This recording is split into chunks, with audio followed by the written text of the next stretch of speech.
SRGDS Matriculation News Channel. வணக்கம். இன்றைய திருக்குறள் அதிகாரம் வெளியேறுதல். ஆற்றின் அளவறிந்து ஈக அது பொருள் போற்றி வழங்கும் நெறி. பொருள் முறைப்படி செல்வத்தின் அளவு அறிந்து கொடுத்தால் அதுவே மேன்மையான நெறி. நன்றி.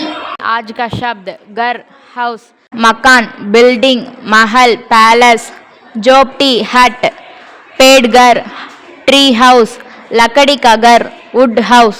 धन्यवाद. Word of the day: scarcity. Meaning: shortage. Example sentence: there is a scarcity of water in rural areas. வணக்கம். இன்றைய முக்கிய செய்திகள் வாசிப்பது SRGDS மெட்ரிகுலேஷன் பள்ளி மாணவன் ஆர் கீர்த்திவாசன். திருப்பாவை திருவெம்பாவை தித்திக்கும் மார்கழியில் இதோ உங்களுக்காக.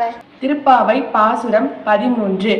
புல்லின் வாய் கிண்டனை போல் அரக்கனை கிள்ளி கலந்தனை கீர்த்திமை பாடி போய் பிள்ளைகள் எல்லாரும் பாவகை கலம்பு கார் வெள்ளி எழுந்து வியாழன் உறங்கின்று புல்லும் சிலம்பின காண்போதறிந்து கண்ணினாய் குல்ல குளிர குடிந்த நீர் ஆடாதே பள்ளி கிடத்தியோ பாவாய் நீ நன்னாளா களம் தவிர்ந்து கலந்தேலோர் எம்பாவாய்.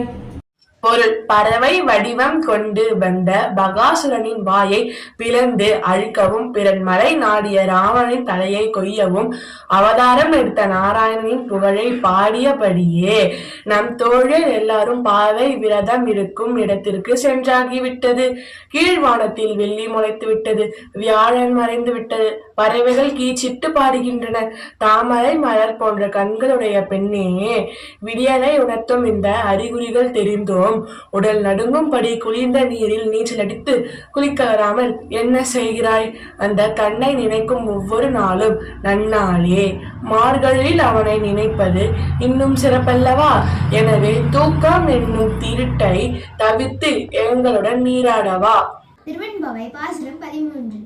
பைங்குமலை கார்மலரால் செங்கமலை பைங்கோனால் அங்கம் குறுகினத்தால் பின்னும் மரபத்தால் தங்கள் மலம் கழுவுவர் வந்து சாதலினால் எங்கள் பிராட்டியும் எங்கோனும் போன்று இசைந்த பொங்கு மடுவில் புகம் பாய்ந்து பாய்ந்து நம் சங்க சிலம்பு களம் காற்ப கொங்கைகள் பொங்க குடையும் புனல் பொங்க பங்கைய பூம்புனல் பாய்ந்து ஆடேலோர் எம்பாவாய். இப்பாடலின் பொருள்: மார்கழி நோன்பு நோய்க்கும் பெண்கள் குளத்தில் நீராடச் செல்லும் போது குவளை தாமரை மலர்கள் பறவைகள் நிறைந்த குளத்தில் எங்கள் தலைவன் சிவனும் பிராட்டி பார்வதியும் நீராடுவதைப் போல நீங்களும் நீராடி மகிழுங்கள். உங்கள் சங்குகளும் சிலம்புகளும் மொழி எழுப்ப வாருங்கள் என்று அழைப்பதாகும். இது சிவபெருமானின் கருணை, அழகிய இயற்கை வர்ணனை மற்றும் பெண்களின் நோன்பு மகிழ்வை குறிப்பிடுகிறது. நன்றி. 28/12/2025 இன்று நேஷனல் கால் எ ஃப்ரெண்ட் டே, அதாவது நண்பரை அழைப்பதற்கான தேசிய தினமாக கொண்டாடப்படுகிறது. நமது பழைய நண்பர்களை தொலைபேசி மூலம் தொடர்பு கொண்டு அன்பையும் நட்பையும் பகிர்ந்து கொள்ளும் நாளாக இந்நாள் கொண்டாடப்படுகிறது. இந்நாளின் முக்கியத்துவம்: பழைய நட்பை மீண்டும் உயிர்ப்பிக்கும் நாள், மன அழுத்தத்தை குறைக்கும் நாள், மனித உறவுகளை வலுப்படுத்தும் நாள், தனிமையை குறைக்கும் நாளாக கருதப்படுகிறது. இத்துடன் இன்றைய செய்திகள் முடிவடைகிறது. நன்றி, வணக்கம்.